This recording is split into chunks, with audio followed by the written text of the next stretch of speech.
Hey guys, welcome to my channel. Today we will learn about the magnificent genius Leonardo da Vinci. If you're ready, let's start.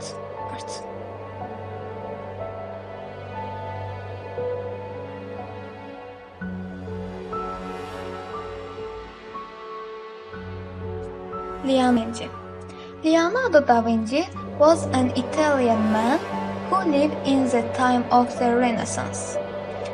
He was born on 15 April 1452 in the Tuscan hill town the Vinci in the valley of the Arno River. Leonardo's parents were never married. His father, Ser Piero da Vinci, was a notary and his mother Caterina was a servant. Leonardo's full name was Leonardo di Ser Piero da Vinci, which means Leonardo, the son of Messer Piero da Vinci. He is famous for his paintings, but he was also scientist, mathematician, engineer, investor, anatomist, sculptor, architect, botanist, musician, and a writer. Leonardo wanted to know everything about nature. He wanted to know how everything worked.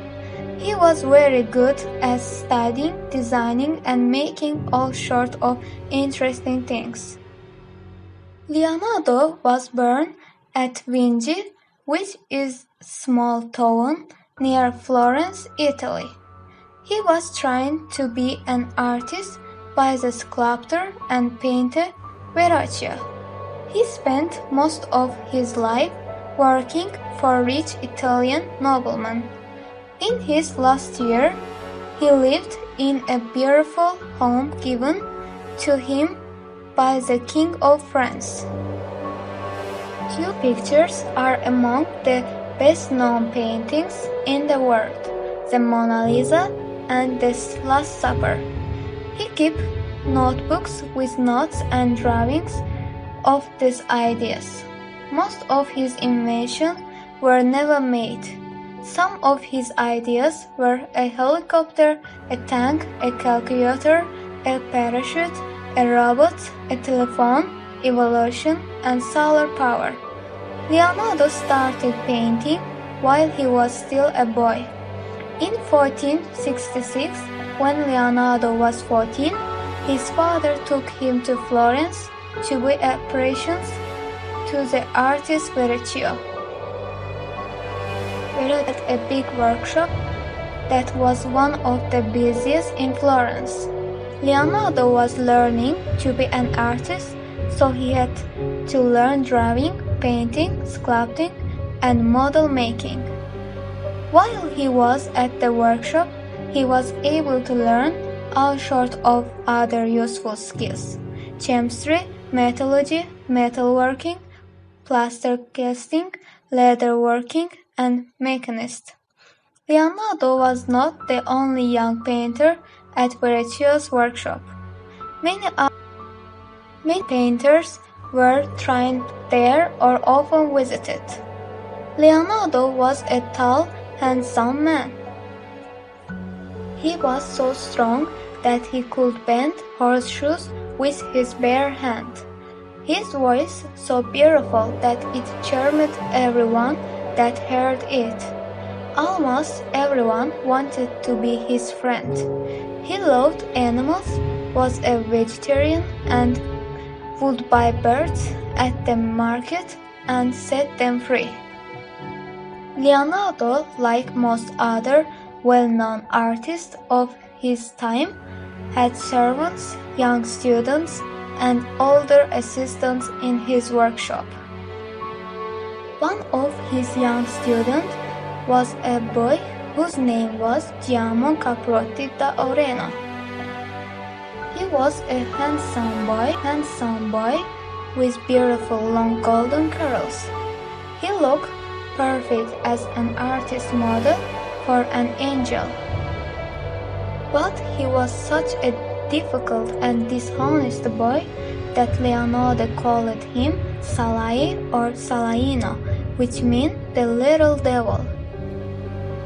Leonardo wrote in his notebook that Salai was very greedy, that he was a liar, and that he had stolen things from the house at least 5 times. Salai stayed in Leonardo's household for 30 years as a pupil and a servant. Leonardo's most important work for Duke Ludovic was to make a statue of the previous ruler Francesco Sforza on horseback. He started with the horse. After studying horse and driving designs, he made a huge horse of clay. It was called the Gran Clavo. It was going to be cast in bronze. It was going to be the biggest bronze horse that had been made for more than 1,000 years. Unfortunately, the bronze horse was never made. In 1494, Ludovic gave the bronze to be made into cannons because the French army was invading Milan. The huge clay horse was still standing when the French army invaded again in 1499. This time it was used for target practice and was completely destroyed. Leonardo's other important painting in Milan is even more famous. It's The Last Supper. The painting showed the last meal shared by Jesus with his disciples before his capture and death. Leonardo chose to paint the moment when Jesus has said, "One of you will betray me." Leonardo tells the story of the surprise and upset that he's caused to the 12 followers of Jesus. He tells the story through the actions and faces of the people in the painting.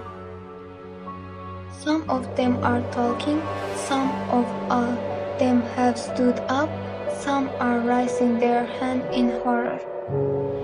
When it finished, everyone that saw it said that the painting was a masterpiece, but Leonardo had not used proper fresco for the painting.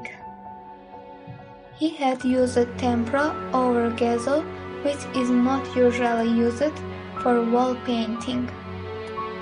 Soon the painting started to grow mold and flake off the wall. In 1,000 years, it was completely ruined. Illustrated in some places, the paint has fallen right off the wall. The paint is so popular that it is printed and copied more than any other religious painting in the world.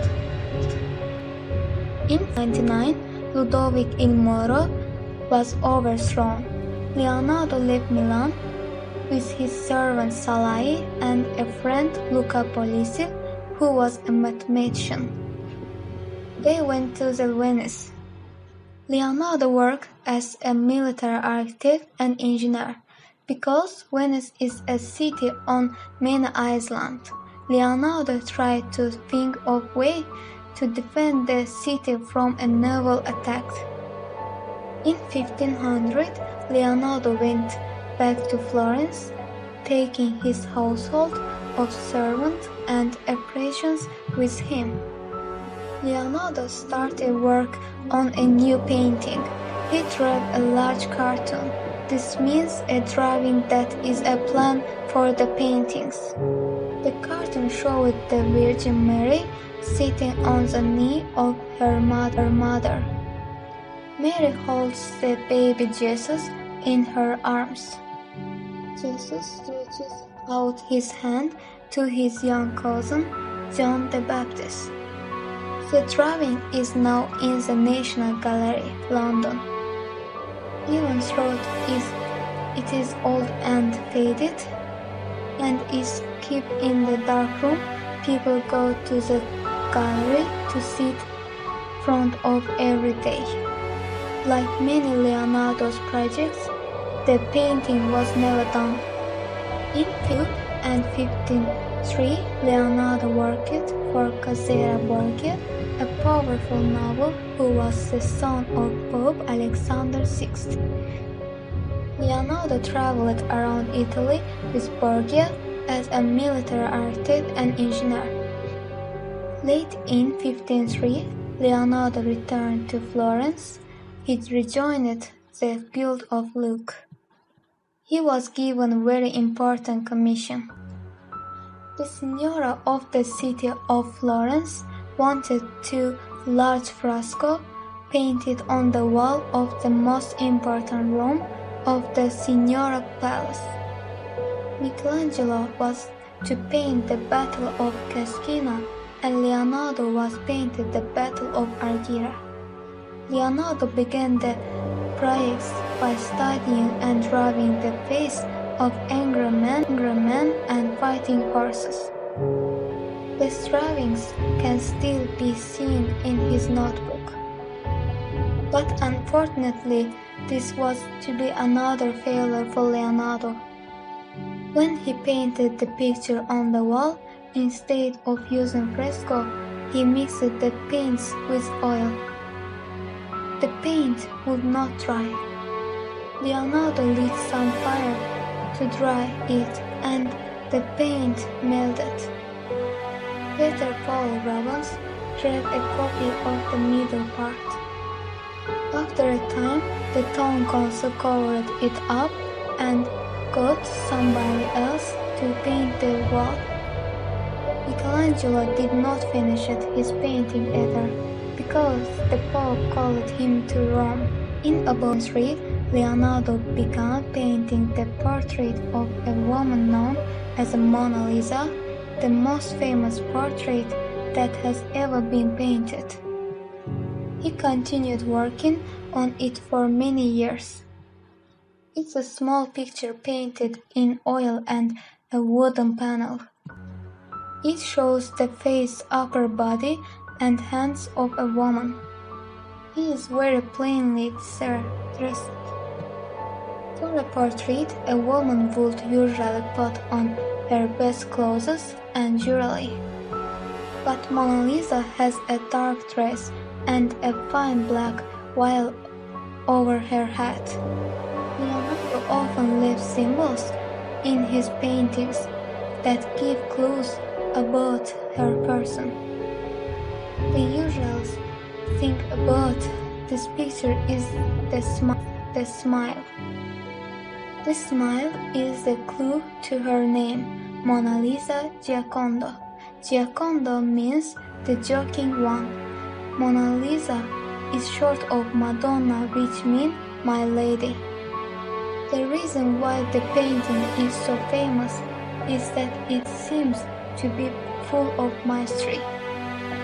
Mona Lisa's eyes look out at the viewer, but no one can guess what she is thinking. Her eyes and her mouth seem to be smiling. This is very unusual in a portrait painting. Most people in portraits look very serious. It's hard to tell what Mona Lisa's exact expressions is. When a person wants to read another person's feeling, they look at the corners of their mouth and eyes.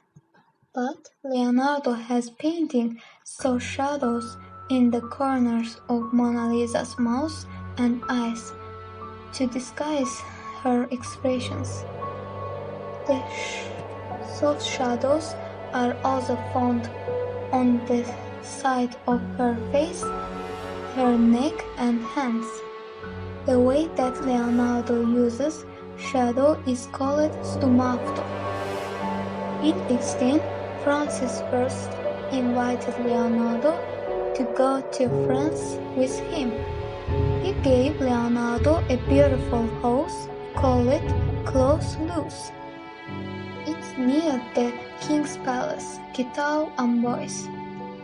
Leonardo spent the last 3 years of his life at Clos Luce with his faithful friend and apprentice, Count Melizzi. One of the last paintings that Leonardo did was a picture of John the Baptist. His model was Salai, with his beautiful long curling hair. When Leonardo was dying, he asked for a priest to come so that he could make his confession and receive Holy Communion.